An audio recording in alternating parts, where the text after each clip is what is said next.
Réinventer l'éducation. Learning World, en association avec WISE, une initiative de Qatar Foundation. Poussés par leur rêve de gloire sportive, les athlètes peuvent en arriver à sacrifier l'école. Mais quelles sont les conséquences s'ils ne réalisent pas leurs ambitions? Voyons comment de jeunes sportifs parviennent à concilier compétition et scolarité.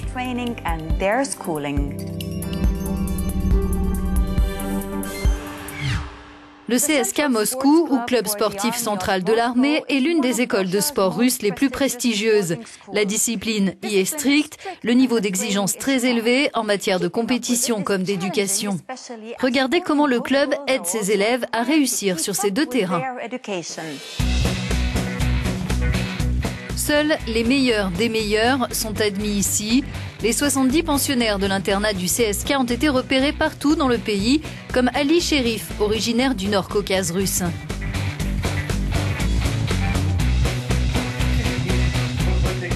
Dans cette structure, l'enseignement s'articule autour d'un seul maître mot. Ici, on leur inculque la discipline. On ne forme pas des soldats, mais des gens disciplinés parce que la discipline, c'est l'élément basique et fondamental qui aide à obtenir des résultats.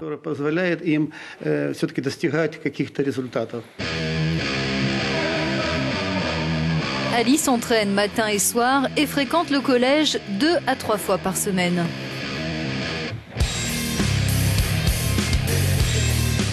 J'aime beaucoup le CSKA, j'ai toujours rêvé de venir ici. Ils ont les meilleurs entraîneurs. Je veux devenir champion olympique et représenter la République de Kabardino-Balkarie, où je suis né. Pour le jeune lutteur, c'est sa carrière sportive qui compte avant tout. Ce n'est pas ce que pense son entraîneur. Seuls les gens qui lisent beaucoup, qui ont un degré d'intelligence élevé et une bonne éducation peuvent atteindre le meilleur niveau sportif. Depuis l'époque soviétique, en dehors de la transformation physique, on essaie de forger des caractères. Ils doivent se former physiquement et intellectuellement. Nos élèves vont au collège obligatoire, ils réussissent à combiner les deux.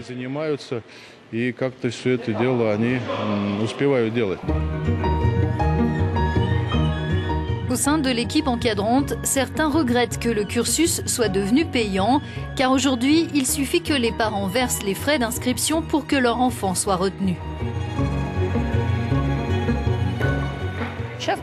Aujourd'hui, les élèves ne sont pas comme à l'époque soviétique. Avant, il y en avait beaucoup qui voulaient s'entraîner, on pouvait faire une vraie sélection. On ne prenait pas tout le monde comme aujourd'hui. Donc on doit travailler avec des profils qu'on n'aurait pas forcément sélectionnés avant.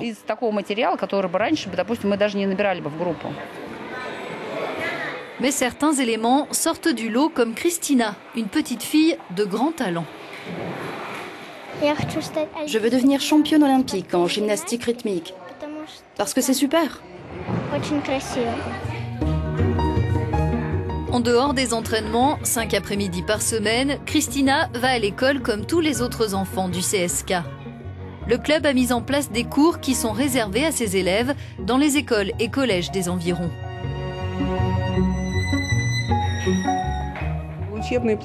Le programme est absolument le même que dans n'importe quel collège, mais on l'adapte au planning des entraînements. On fait ça avec le CSKA, en particulier pour les sports qui nécessitent de s'entraîner 2 fois par jour. Les enfants s'entraînent matin et soir, et entre-temps, ils viennent en cours ici. Le club CSKA est actif dans 40 sports. Il a formé pour l'Union soviétique et la Russie près de 500 champions olympiques.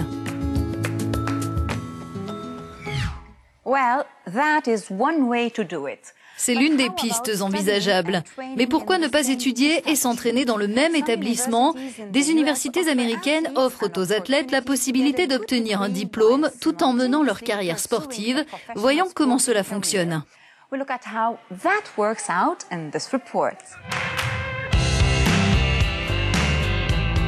Il a traversé l'Atlantique par passion du foot et des études. David a quitté sa ville de Rennes en France pour rejoindre l'université de Saint-Louis et la filière administration des entreprises. Il espère remporter un championnat national universitaire. J'ai eu l'occasion de jouer avec, je ne sais pas, peut-être 60, 70 ou 80 joueurs. Je dirais qu'il y en a peut-être 3 ou 4 qui font comme moi en France, car là-bas, c'est quasiment impossible de jouer à un haut niveau et de faire des études dans une bonne université. C'est presque impossible.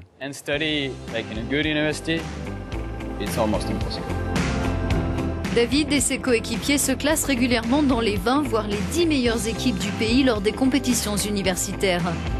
En cours aussi, les joueurs obtiennent de bons résultats. Si vous êtes quelqu'un qui aime avoir de bonnes notes, apprendre, aller en classe et découvrir de nouvelles choses, vous serez probablement le genre de joueur qui sera assidu aux entraînements, qui voudra se dépasser et apprendre. On ne voit pas les choses de manière séparée. Les personnes qui ont le plus l'esprit de compétition veulent réussir dans tout ce qu'elles font.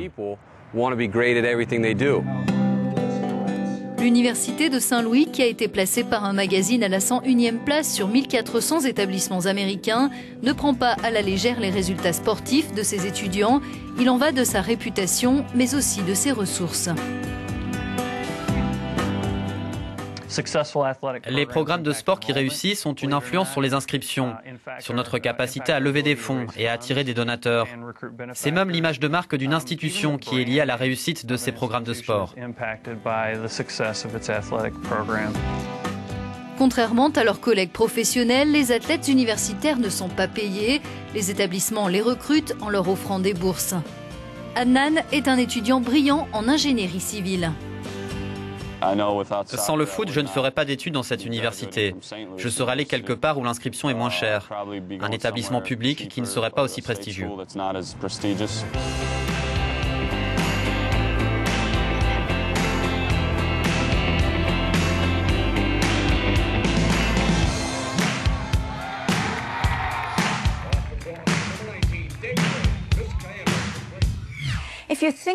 Si vous pensez qu'il est impossible de décrocher des médailles olympiques, de remporter les championnats d'Europe tout en ayant un bon parcours scolaire, alors regardez, vous allez changer d'avis.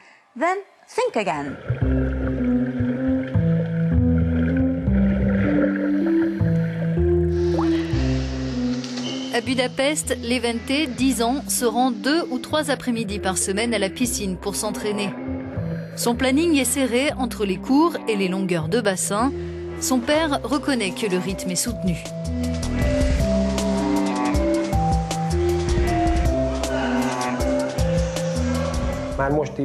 Il n'a que 10 ans, mais il apprend à tout mener de front. Il doit faire tous ses devoirs pendant les heures d'études à l'école, parce que quand il rentre à la maison le soir, il est trop fatigué pour apprendre quoi que ce soit. Il n'a pas le temps de tergiverser. Idole pour tous les jeunes nageurs hongrois, Laszlo Csah, il a été 5 fois médaillé olympique et 27 fois champion d'Europe. L'athlète a passé beaucoup de temps dans les bassins pendant son enfance. Durant ses années de lycée, il s'entraînait 5 heures par jour. Quand j'étais au lycée, souvent je m'endormais après la séance d'entraînement du matin, qui était épuisante. C'était une période très difficile. Mais grâce à Dieu, j'ai réussi à concilier les deux. J'ai continué ma scolarité sans manquer un seul entraînement.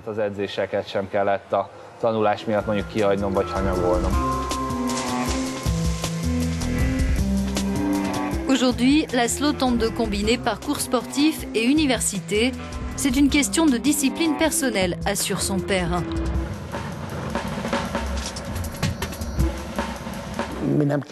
On ne s'est jamais dit que Laszlo devait être le premier de la classe, mais il lui fallait trouver le juste équilibre entre l'école et la natation.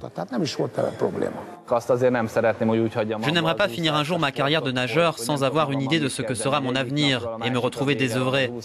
Peut-être que je vais avoir encore de bons moments dans les bassins, mais je dois me fixer des objectifs précis pour la suite. Valamit célnak kell lennie, meg valamit kell csinálni az úszás után is.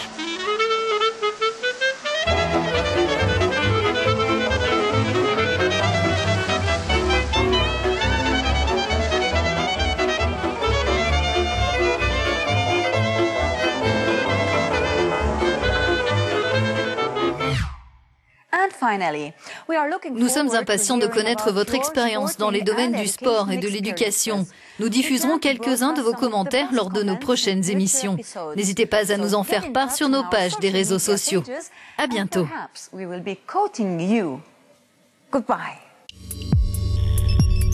Learning World, en association avec WISE, une initiative de Qatar Foundation.